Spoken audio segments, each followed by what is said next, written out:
So today we are going to,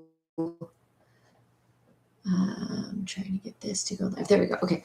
Hey everyone. So today we are talking about, we're doing Marketing Minute, and today we're going to be talking about ideal client avatars. And what we're specifically going to talk about is, what is an ideal client avatar? Why is it important that you understand what an ideal client avatar is? What do you do with that information once you have it? How do you create this avatar, this persona? And then how are we using it? So if you've been in business, if you've been around business, if you're selling anything, you've probably heard the term ideal client avatar before. So an ideal client avatar is essentially the person, the individual that is purchasing, receiving, and referring you for your service or your product. Now, I'm going to use an example of this and why this is important. I'm going to use it for another business that I do marketing for. So, with the tool market, the tool magnets that I do marketing for, they're toolbox magnets, and these toolbox magnets are not magnets that they can absolutely be purchased by like anybody who has a toolbox, right? Like that's the general broad audience, but really these toolbox magnets are specifically for mechanics who have and are with their toolbox all the time. Can anybody have this magnet? Absolutely. Can anybody purchase this? Yes. But more than likely, the people who only spent a couple $100, maybe $150, $200 on their toolbox and just have like basic tools are not the same people that are going to be investing to protect and showcase their toolbox, because they're not looking at their toolbox every day. They're not using their toolbox every day. Their toolbox is not literally part of their personality because it's just not what they do. Now, mechanics, on the other hand, their toolbox is a major pride point for them, right? So they like to invest large amounts. They are going to take these toolboxes and they're going to showcase them. They invest their money into the tools and the toolbox because that is what makes them money. And now having a magnet is something that allows them to customize it. So it's different than everyone else's because it's their thing. It's part of their personality. If they're a business owner, this is a great way for them to have more additional marketing materials while they are also protecting their box. So a lot of mechanics will put like stickers on them. Well, if they ever want to upgrade their box, trade their box in, resell their box, those stickers actually degrade the value of their box because they're either leaving a residue, they're damaging the box, or the tool dealer who is purchasing that back from them for their trade-in value is going to have to take those stickers off in order to resell that box. The other thing is that like mechanics are in spaces where there's a lot of corrosive fluids. And so having something that is going to protect your box, also, dents, dings, scratches, those kinds of things. A magnet is something that will protect their box. And the cool thing is they can absolutely go get it painted. They can absolutely go get it wrapped with a vinyl sticker. But a magnet is something that it has a certain thickness that's going to prevent it. Like if somebody like bumps into it or hits it with something, maybe is kind of a little bit careless with a ratchet or a wrench or something, and they kind of knock on it, protects it from scratches from like belts and things like that. But a magnet is something that they don't have to lose their box in order to get it personalized. Whereas with a vinyl wrap, it has to be taken to a facility and then they're losing their box for a day to a week, depending on the size of the box, the magnet, or the vinyl that they're getting printed, and how fast that person actually will complete that wrap. That also means that they may be out of their tools, or they have to take all of their tools out. They have to transport their box. There's a lot that goes into that, and it's just not convenient for somebody when that's where their money's going. So specifically for this marketing campaign, the focus was toolbox magnets for mechanics. And when you start and identify who your ideal client is, what you actually end up doing is you are able to get them to, it resonates, and you start talking about the problem that they are specifically having, resonates with them about how they're going to solve this specific problem that you can take care of. Okay, so that's what doing that ideal client avatar work is going to allow you to do. Is you're going to start, instead of talking to everyone and no one paying attention, you're very specifically talking to a person. And so like in this case, we're talking to Matt, and you're very specifically talking to Matt, and Matt is a mechanic, and Matt has these issues and he wants something personalized and he has a nice toolbox and he wants to keep it nice. He wants to show off his personality. He wants to have something cool to look at that's not just a purple box.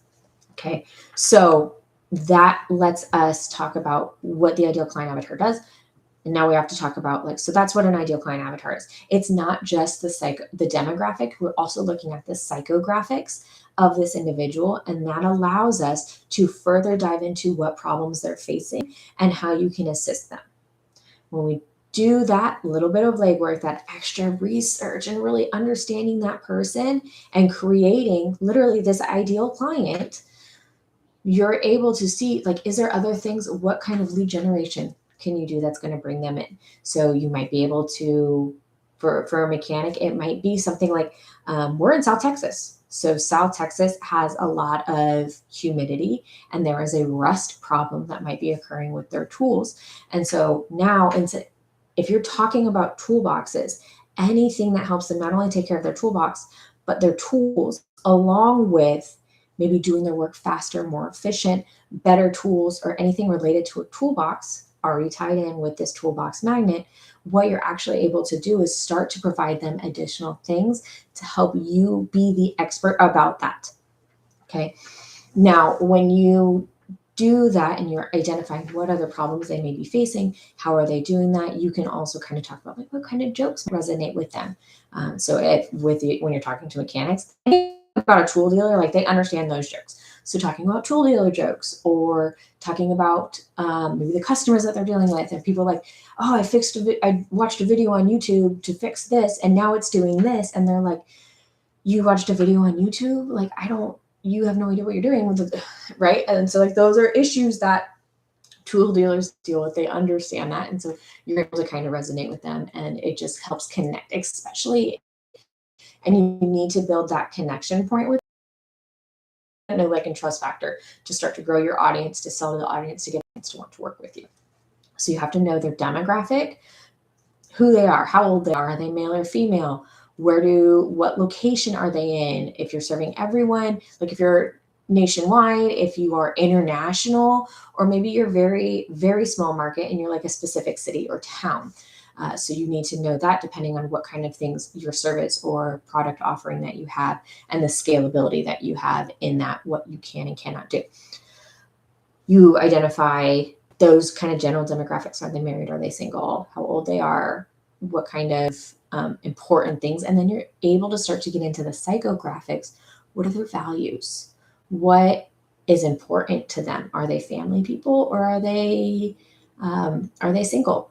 Are they older? Do they have young kids? Do they have older kids? Do they have kids in sports? Are they driving a vehicle? Are they repairing their own vehicle? Most mechanics, their vehicles are not always the best because they get paid to focus on other people's vehicles and then their vehicle always kind of takes a backseat. So doing that and understanding the person and the ideal client. And now here's the other thing. The ideal client, when we create your ideal client avatar, you really want to make sure that you are talking about who you want that ideal client to be. So if you've had somebody who's already purchased this product or service that you offer, and they have been absolutely phenomenal to work with, they have been a dream, no issues, they hand over the money, they're happy to work with you, they answer all your questions on time. Start with that person. Start with the conversations that you had. What have you learned about them? What industry are they in? Who are they? All of that. And then you can start to go into those psychographics about their values, about what is important to them, and about what problems they are facing in their life. When you understand what problems they are facing in their life, what you're actually able to do is talk about how you can solve that problem for them or guide them through to the result that they want in that problem. Okay, so that's where we're really looking at why are we doing this and what are we doing? So that's what an ideal client avatar is and kind of how we're identifying it and then why you want to do it. So start broad, as broad as you need to, and you can start to narrow down. Now, if this is the first time that you're watching a Marketing Minute, my name is Michelle Delorme. I would love for you to hit that follow, subscribe button And that way you can come back and you can get a marketing video every week. I also talk about photography, and I do show some just regular life hacks and personal things as a mom. But marketing minutes come out every week. And so make sure this is, you get that first one free, right? So go ahead, hit that follow and subscribe button. You can also watch the other marketing minutes in the marketing playlist on my channel. And that's also where this one will live as well. And then if you want to talk about a marketing issue or a question that you have about your business, your brand, go ahead and either comment that or send me a message so that we can get you taken care of. I would love to talk about it. I'd love to help you solve whatever that marketing question is so that we can get you taken care of. And I will also drop a link to a special questionnaire that I have that will help you start to identify your ideal client. And you'll get a complimentary phone call with me where we actually talk about what product or service you're looking at and who that ideal client is so that we can create it and you can create the right marketing to talk to them. Now, the last part about this and that I really think is important is once you've identified who the ideal client is and you've created this avatar, when you go in and you create your marketing campaigns around this stuff, you also need to understand where they are. So specifically with the toolbox magnets, and when we were talking about this and the marketing points of it, I was initially thinking like, hey, we're going to do a lot of Facebook heavy stuff because that kind of seems to be where people in this age group and this demographic are. But what we didn't think about was what part of Facebook they were on or how much time they really had and what they were doing during all their time. So while that demographic does heavily sit in Facebook, what I forgot and what I had to really kind of think about and reanalyze on this was that predominantly on TikTok, these people will sit here, these guys sit here and they watch videos while they're doing stuff. When they're on a break, they got 15, 30 minutes, they're on TikTok watching this stuff. So when we launched the TikTok campaign for these toolbox magnets, it skyrocketed. We started getting hits right away. We started getting inquiries and everything like that, which was exactly the point. So that's why you want to understand who that ideal client avatar is, because what happens is you're able to identify where and how to talk to them, and you're going to start getting them into the door. And that's the point, is to make your phone ring. So let me know any questions that you have. I look forward to talking with you guys in the future. And thank you for coming to the Marketing Minute. Bye. I don't know how to end this. End.